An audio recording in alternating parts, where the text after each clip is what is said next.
अब नए नए कथा श्रोता भी होंगे या सुन रहे होंगे, तो भगवान काले हैं, सोने के हैं, लोहे के हैं या मार्बल के हैं।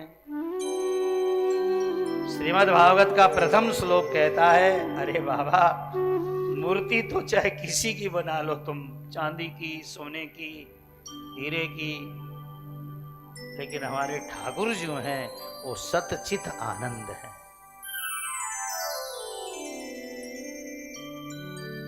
आप जैसी मूर्ति बनाना चाहें बना लें, लेकिन वास्तव में जो भगवान हैं वो सत्य हैं, चित हैं और आनंद है। ये तीन रूप समझे बिना भागवत सुनने का आनंद नहीं आएगा। पहला रूप है सत्य। सत मानी जो सब जगह रहने वाला है। या तो भगवान की पूजा न करो, भगवान को मत बसाओ, मूर्तियां मत लगाओ, और यदि आप घर में या कहीं भी भगवान के दर्शन करते हैं तो पहला रूप भगवान का सत्य है। मेरे ठाकुर जी सदा सत्य थे, आज भी हैं और आगे भी सत्य। अरे सत्य का मतलब जो कभी साथ नहीं छोड़ते। अब हम सब समय आपके साथ नहीं रह सकते हैं। आपके संबंधी भी दिल्ली हैं तो बंबई नहीं है, बंबई है तो कलकत्ता नहीं है। हमारे ठाकुर जी का एक रूप है सत्य, सब समय तुम्हारे पर नजर रहती है उनकी।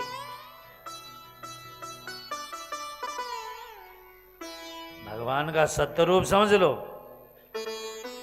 आप जहां भी हो उनकी नजर में रहते हो। आप जहां हो, जैसे हम लोग कहते हैं ना, आप टीवी की नजर में हो, कैमरे की नजर में हो, ऐसी अपनी डायरी में लिख लो, हम ठाकुर जी की नजर में हैं सब समय। सत्य, ये पहला रूप है। मेरे भगवान मंदिर में रहते हैं, मेरे भगवान वहां रहते हैं। देखो एक जगह भगवान को रखना जरूरी है, क्योंकि सारी दुनिया में उनकी पूजा नहीं की जा सकती। करोड़ों पहाड़ों को, करोड़ों नदियों को, करोड़ों पेड़ों को थोड़ी पूजा जाता है। तब एक मूर्ति बना ली जाती है कि हमारे राधा कृष्ण यहां रहते हैं। ये नहीं बनाए तो फिर पूजा सफल कैसे होगी हमारी? सब जगह तुम जा नहीं सकते। तो हमने अपने घर में हमने सीताराम जी रखे हैं, उन्होंने राधा कृष्ण जी रखे हैं, उसने बालकृष्ण जी रखे हैं। क्यों? अरे भाई कहीं तो मन को लगाना ही पड़ेगा ना। हालांकि पहाड़ और नदियां, धरती का कण कण वही है, पर मीराबाई के पास एक साधु आए, उनके पास छोटी सी मूर्ति थी, और मीराबाई ने पहली बार देखी तो रोने लगी। साधु ने कहा, भाई क्यों रो रहे हो? भाई ने कहा, ये भगवान मेरे को दे दीजिए। साधु रोने लगे, भाई पिछले 70 सालों से इनकी पूजा कर रहा हूं, कैसे दे दूं? पर मीरा ने कहा, मेरा तो मन लग गया इनमें। नहीं बेटी, तेरे बाबा दादा साहब से कह कर और नहीं बनवा लो।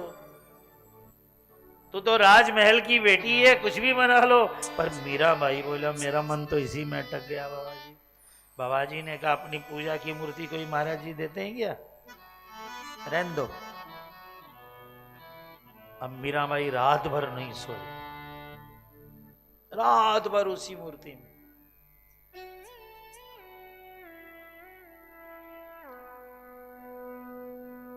उसी मूर्ति में रात भर लगी रही। सुबह फिर चित्तौड़ में आए हुए थे महाराज जी। सुबह फिर मीराबाई गई फूल फल लेकर के, तो महात्मा मीरा को देखकर खड़े हो गए। बोले, भाई आज तो गजब हो गया। कहा क्या? कहा सपने में ठाकुर जी आए थे आज पहली बार और बोले हम तो मीरा के पास रहेंगे। वो मूर्ति आज भी है, हम तो भाई के पास ही रहेंगे। और अब बाबा बूढ़े हो गए हो, कहीं न कहीं तो हमको छोड़ना पड़ेगा ही, मुझे मीरा के पास छोड़ दो।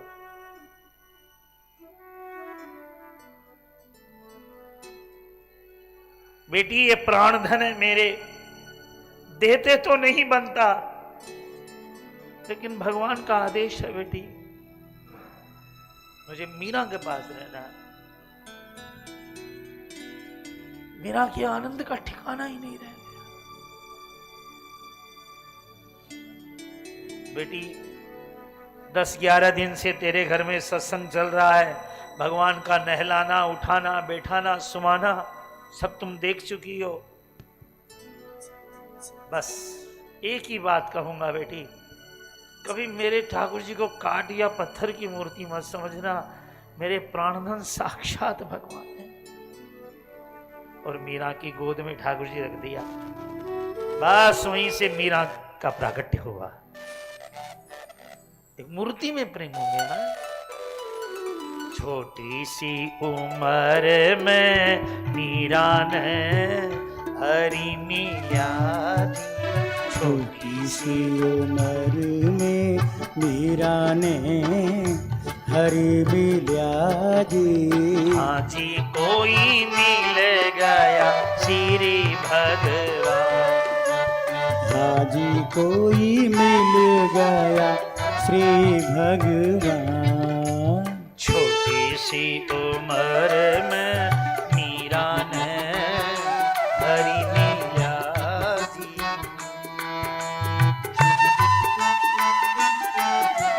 अरे तुम्हारे घर में भी ठाकुर जी होंगे, आंखों में बसाओ उनको।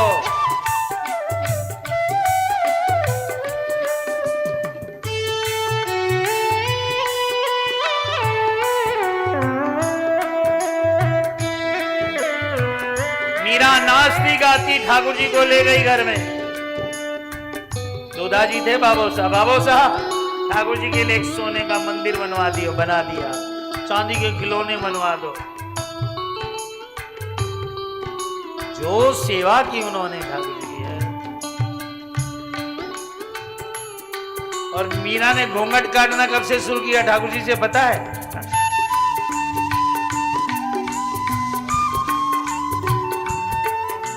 एक दिन गांव में कोई ब्याह था, बींद आया था, तो सब रानियां ऊपर से झांक झांक कर दुल्हा को देख रही थी। तो मीरा ने कहा क्या देख रही हो मां? तो मां ने कहा केसर बाई का ब्याह है, उसका दुल्हा आया है। तो दुल्हा सबके आता? हाँ आता है। तो क्यों आता है? अब सबके साथ मां झांक झांक के देख रही थी, क्यों आता है? अरे भाई लड़की बड़ी हो तो ब्याह करना पड़ता है, सबका दूल्हा आता, तो मेरा दूल्हा कौन है? मां के मुंह से निकल गया, वो जो बैठा है ना तेरा दूल्हा घर के अंदर, जिसको रोज रात पूछो, वही तेरा दूल्हा। बस अब मीरा ठाकुर जी के आगे घूंघट निकाल के गई। बताओ, उस दिन से घूंघट शुरू।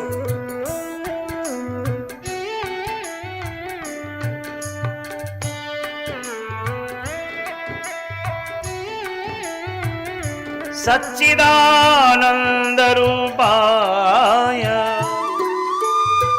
हजारों बार कथाएं हुई हैं, हजारों तरह से उत्तर होते इस श्लोक के, पर भगवान का शत्रु तुम्हारे साथ है, तुम्हारे पास है, तुम्हारे पास ही रहता है वह सत्य।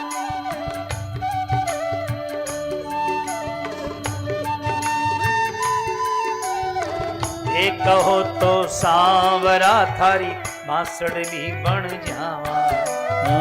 थे कहो तो सांवरा थारी बांसुरी। भजन का समय नहीं है बात। अरे श्याम बजावो बांसुरी तारे होठा पे लग जा, गिरधर आओ अब तो शरीर कानुड़ा, अब तो शरीर माधोरे मंदिर में मीरा अकेली खड़ी। तो सत भगवान का पहला रूप क्या है, और अपने लोग क्या हो गया है, कदे तो सच माना, कदे भगवान ने झूठ माना, और कदे माना ही को नहीं।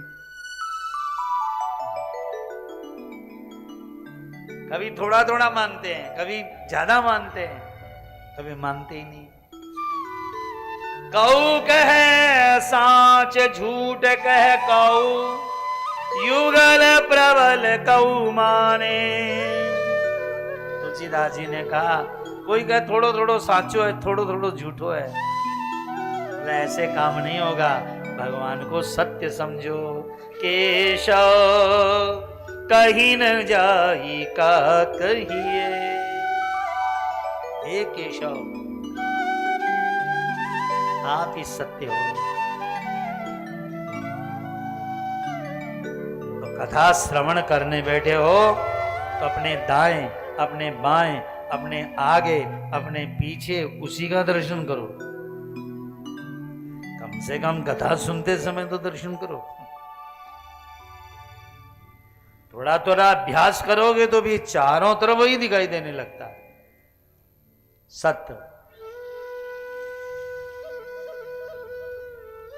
अच्छा, दूसरा रूप क्या है भगवान का? चित्त।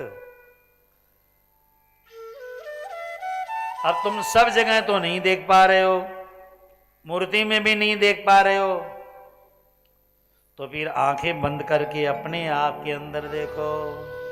मेरा चलना, मेरा उठना, मेरा आना, मेरा जाना, मेरा चलना, मेरा उठना, मेरा आना, मेरा जाना,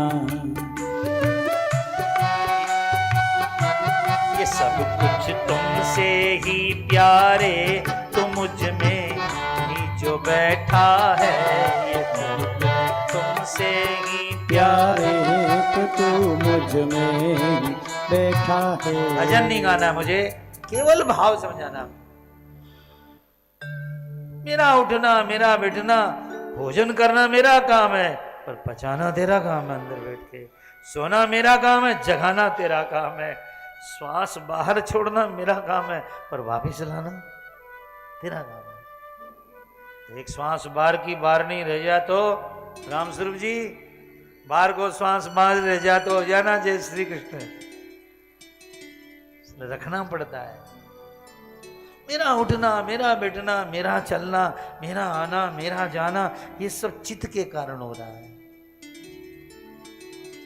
भगवान ने अर्जुन को ठिकाना बता दिया। ईश्वर सर्वभूतानां हृदय से अर्जुन तिष्ठति। जिस भगवान को अर्जुन, मैंने 17 अध्याय सुना दी, 18वें अध्याय में भगवान कह रहे हैं, जिस भगवान को तू सब जगह खोज रहा है ना, वो कहीं नहीं तेरे चित्त में मिलेगा। तो अर्जुन ने कहा अंदर बैठा क्या करता है? तो भगवान ने कहा भ्रामयन् सर्वभूतानि यंत्रारूढ़ान। जैसे बिजली पंखा चला रही है ना, इसी तरह ठाकुर जी अंदर बैठे मनुष्य के चलाते रहते हैं। शुभ किया तो अच्छा चलाते हैं, खोटा किया तो वैसा। अंदर बैठा हुआ वो तो कुम्हार है, चलाता रहता है चक्के को। कोई घड़ा छोटा बनता है, कोई घड़ा बड़ा बनता है।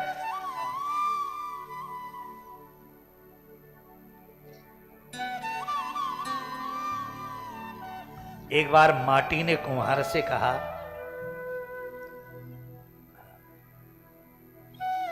मेरे को बढ़िया सुराही बना दे, गर्मी आ रही है, ठंडा ठंडा पानी पिएंगे लोग, मुझको सुराही बना दे। कुम्हार ने कहा बना दूंगा, पर थोड़ी पिटने के लिए तैयार हो जा। थोड़ा रौंदूंगा तेजे, थोड़ा मसलूंगा, थोड़ा चाक पर डालूंगा, चलाऊंगा और थोड़ी थप्पड़े मारूंगा। तैयार हो जा, मैं तुझे बहुत बढ़िया सुराही बना दूंगा। अब कोई तैयार होता ही नहीं है दुख पाने के लिए। गर्मी सर्दी हानि लाभ के चक्कर में हम पढ़ करके भूल जाते हैं उसको। तो प्रियजनों, भ्रामयन् सर्वभूतानि, भगवान कहते हैं मैं तेरे चित्त में ही बैठा हूं। गीता में तो सैकड़ों बार भगवान बोले हैं, सूत्रे मणिगणाइव, ये सारे शरीर मणि हैं और इसके अंदर आत्मा रूपी सूत मैं हूं। मैं धागा न रहूं तो कोई भी मणिया रह नहीं पाएगा। इसलिए भगवान का दूसरा रूप है चित्त है। अंदर देखूं या बाहर, तू ही तो है। ये चित्त रूप है भगवान का। न दाएं जा न बाएं जा, न आगे जा न पीछे जा, जब जा अपने अंदर जा। खुद में डूब के पाजा सुरागे जिंदगी, तो किसी का न बन, कम से कम अपना तो बन। कभी कभी तो हम बड़े झुंझला जाते हैं भगवान से। क्यों? कभी बहुत ध्यान लगाते हैं, लगता नहीं है तो मन में बड़ी वो होती, तो कभी कभी हम भी झुंझला जाते हैं। तो एक शब्द याद आता है, मुझी में रह कर मुझी से भगवन, मुझी में रहकर मुझी से भगवन, ये खोज कैसी करा रहे हो, ये खोज कैसी करा रहे हो। मुझी में रहकर मुझी से भगवान, ये खोज कैसी करा रहे हो। मुझ में ही रह रहे हो, मुझसे ढूंढा रहे हो।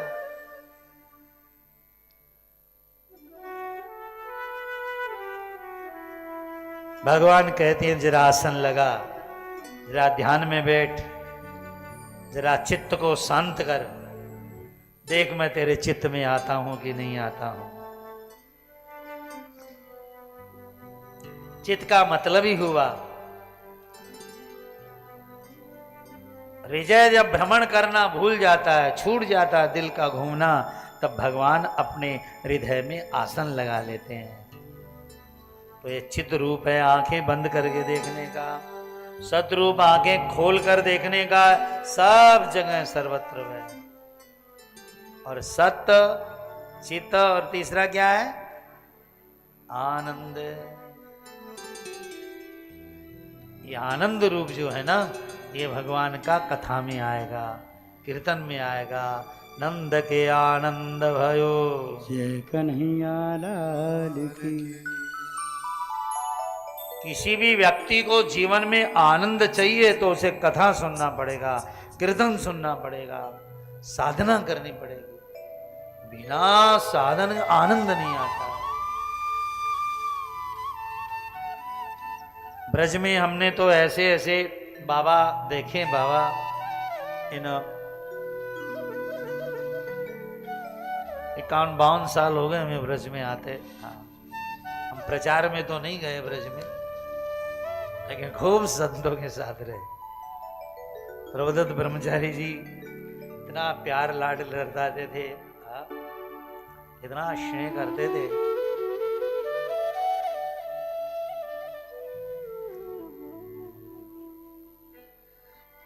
हम कहते थे हम भागवत पढ़ेंगे, तो कहते थे भागवत पाठ कर, करता रहे। और जिस दिन भागवत श्लोक से तुम्हें कृष्ण दिखे लगे तो सोचना तुम भागवत पंडित हो गए हो। महाराज श्री के शब्द, श्लोक नहीं, ठाकुर जी दिखने चाहिए।